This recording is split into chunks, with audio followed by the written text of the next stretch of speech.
좋아요 누르는 거 잊지 않으셨죠? 바람난 사연 지금 시작합니다. 저는 이제 어떻게 해야 하나요? 제가 할 수 있는 선에서 최선을 다했다고 생각했지만 더 이상 길이 보이지 않아서 막막하기만 하답니다. 아버지의 병만 고칠 수 있다면 뭐든 할 수 있을 것만 같았어요. 심정이가 그랬듯 자신의 아버지를 위해서 공양미 300석의 인당수에 몸을 던졌듯이 저 또한 오래된 지병을 앓고 있는 아버지의 병을 고치기 위해서 제 몸 하나 망가져도 상관없다고 생각했답니다. 저 같은 경우는 많이 배우지도 못했고 가진 것도 없으며 어느덧 이제 나이는 50대 중반까지 오게 되었지만 아직 결혼도 못 해본 그런 아줌마랍니다. 그런 저에게 아버지가 한 분 계시는데 올해로 79살이 되셨답니다. 하지만 오래전부터 아버지는 알 수 없는 병에 걸리셨고 그 병을 고쳐보겠다고 좋다는 약을 써도 효과가 없었으며 민간요법이든 한의학이든 우리 집 형편이 닿는 한 열심히 노력했는데도 끝내 연로하신 아버지의 병을 고칠 수가 없었답니다. 그러던 중에 문득 산삼 생각이 났어요. 산삼 한 뿌리를 연로하신 아버지에게 드린다면야 말끔히 병을 털어내고 예전처럼 건강하신 아버지의 모습으로 일어나실 수 있으리라 생각했답니다. 그런 생각들을 하니 왠지 아버지 병을 고칠 수 있는 자신감이 생겼어요. 그리하여 전 무작정 집을 나서게 되었죠. 앞서 말했듯 가진 것도 없는 제가 당장 산삼을 살 수 있는 방법은 없었어요. 그래서 무작정 산으로 가서 산삼을 캐야겠다 생각했지만 이 또한 실현 가능성이 무척이나 낮았답니다. 이유는 바로 저는 전문 신만이가 아니다 보니 산삼을 캘 수 있는 확률이 너무나 낮고 위험했어요. 그리고 무엇보다 지금은 겨울이니 산삼이 있을 리 만무했죠. 그래서 어떻게 할까 생각을 하다가 신만이에게 부탁을 해보면 어떨까 생각했어요. 현재 사정이 이러이러하니 산삼 한 뿌리를 먼저 주시면 무슨 일이든 하겠다고 말이죠. 그럼 신만이가 제 얘기를 듣고서 들어주리라 생각했답니다. 그리하여 무작정 다시 신만이가 나타난다는 산으로 가보게 되었는데 거기서 신만이를 찾기는 역시나 하늘의 별따기였답니다. 그렇게 하루 종일 허탕치듯 산속을 헤매다 내려왔고 산밑 근처 가게집에서 물을 한 병 사 먹으며 가게집 할머니에게 여쭈어 봤어요. 이 근처에 혹시 신만이가 있냐고 말이죠. 그랬더니 할머니는 제게 신만이를 왜 찾냐고 묻더라고요. 그래서 아버지가 지병이 있으신데 산삼이 필요하여 찾는다고 말하니 저보고 하는 말이 그럼 산삼을 사려고 그런 거냐며 자기가 잘 아는 신만이가 있다며 알려주겠다고 하더라고요. 할머니에게 신만이가 산다는 곳을 안내받고 가게집을 나와서 해가 다 저물어간 늦은 저녁인데도 불구하고 저는 무작정 신만이가 산다는 곳으로 갔답니다. 간신히 입구에 들어서니 정말이지 신만이 집이 맞다는 걸 나타내듯 입구부터 약초 같은 걸 대롱대롱 매달아 놓고 아무튼 약초꾼이나 신만이 집이 분명 맞는 것 같았답니다. 저는 안에 누구 계시냐고 밖에서 불러보니 얼마 뒤 문을 열고 누군가 나오더라고요. 머리는 하얘서 수염까지 하얀 도사 같은 남정네였는데 저희 아버지 뻘되는 그런 신만이었답니다. 저는 산신령이라도 본 듯 그 신만이에게 냅다 무릎부터 꿇으며 제발 부탁인데 산삼 한 뿌리만 줄 수 있냐고 말하니까 신만이가 하는 말이 아닌 밤중에 홍두깨라더니 갑자기 늦은 저녁 찾아와서 무슨 소리를 하는 거냐고 하더라고요. 그래서 전 연로하신 저희 아버지가 현재 지병이 있는데 어떤 치료를 해도 낫지 않고 어떤 약을 먹어도 낫지 않는다며 산삼이 꼭 필요하다고 말하니 나보고 하는 말이 사정이 딱한 건 알겠는데 자기도 목숨 걸고 캐오는 산삼을 어찌 그냥 주겠냐고 하더라고요. 그러면서 산삼이 정 필요하면 싸게 줄 테니 무릎 그만 꿇고 어서 일어나라고 해서 저는 일어서며 떨리는 입술로 그 산삼 대체 얼마 하냐고 물으니 도저히 현 시점에서 제가 엄두도 못 낼 가격이었답니다.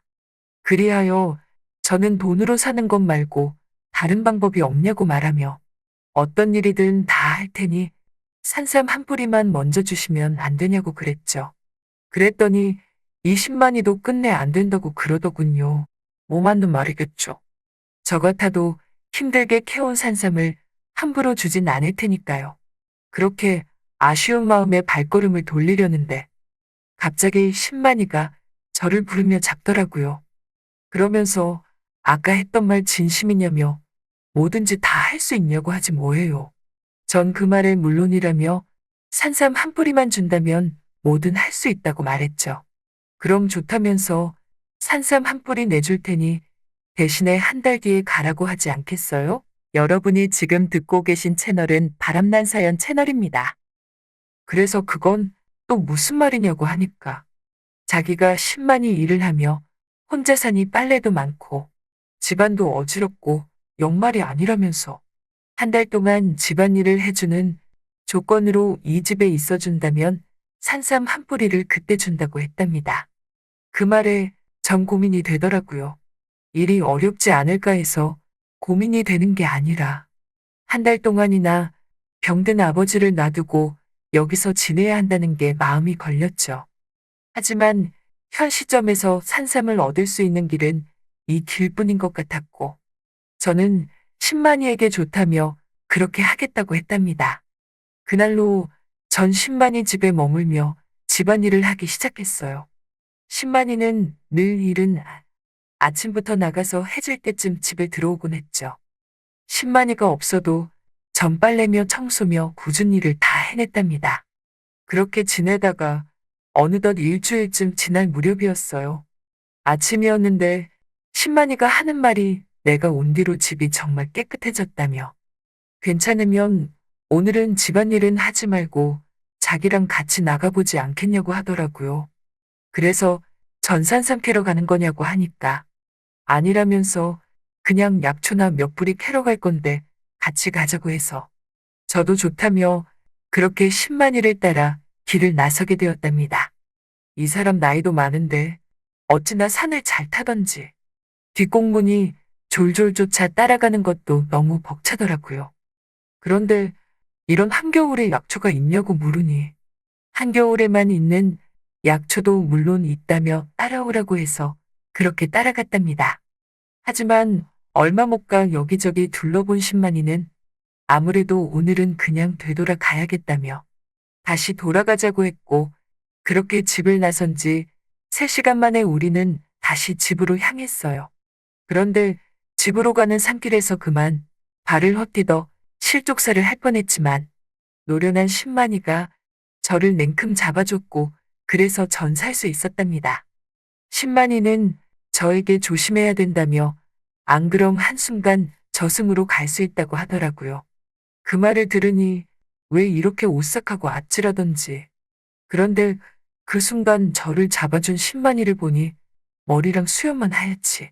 생김새도 젊어 보이고 주름도 없고 피부도 탱탱한 게 정말이지 젊어 보이더라고요. 기분 탓인 건지 아니면 신만이 얼굴을 지금에서야 가까이서 자세히 봐서 그런 건지 아무튼 그래서 전 물어봤죠. 실례지만 나이가 어떻게 되시냐고 물어보니 아직 환갑도 안 됐다고 하지 뭐예요. 웬일이니? 저는 제 아버지랑 비슷한 또래로 봤거든요. 그런데 역시나 가까이서 자세히 보니 젊어 보였습니다.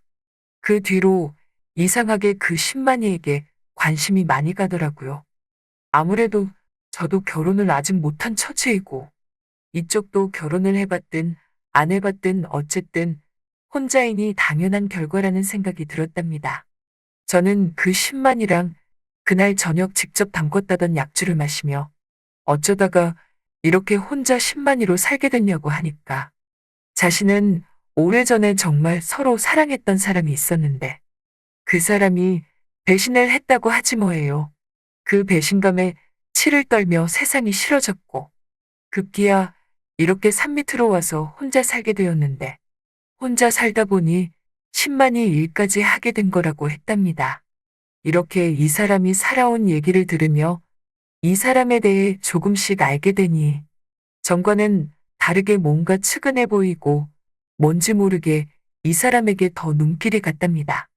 그러던 어느 날 저 또한 이곳에서 생활한 지 보름이나 지났죠. 이제 보름만 더 견디면 산삼을 가지고 아버지한테 갈 수 있겠다 생각했어요. 신만이는 그 뒤로도 매일매일 산에 올랐고 저 또한 신만이가 하는 일을 도우며 그렇게 그 집에서 살아가고 있었답니다. 그리고 드디어 한 달이 다 된 어느 날이었어요. 신만이는 제게 산삼 한 뿌리를 내밀며 그동안 고생했다고 하지 뭐예요. 저는 고마운 마음에 당장 산삼을 받아들고서 뒤도 안 돌아보고 집으로 와서 아버지부터 살펴봤답니다. 다행히 아버지는 저 없는 동안에도 혼자서 잘 지내신 듯 싶었어요. 저는 당장 가지고 온 산삼을 생채 아버지께 먹였고 아버지는 산삼을 드시고는 얼마 뒤 기운을 차리신 듯 싶었답니다. 그러면서 저보고 정말 효녀라며 자기 때문에 고생만 시켜서 정말 미안하다고 하더라고요.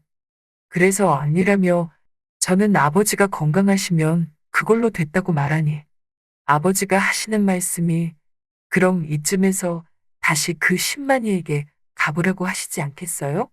저는 놀라움에 아니 아버지가 어떻게 그 신만이를 아시냐고 물으니 사실은 어젯밤에 꿈을 꿨는데 그 꿈이 정말 생생했다며 제가 그 신만이를 만나서 산삼을 받고 그 신만이와 결혼까지 올렸다고 하지 뭐예요.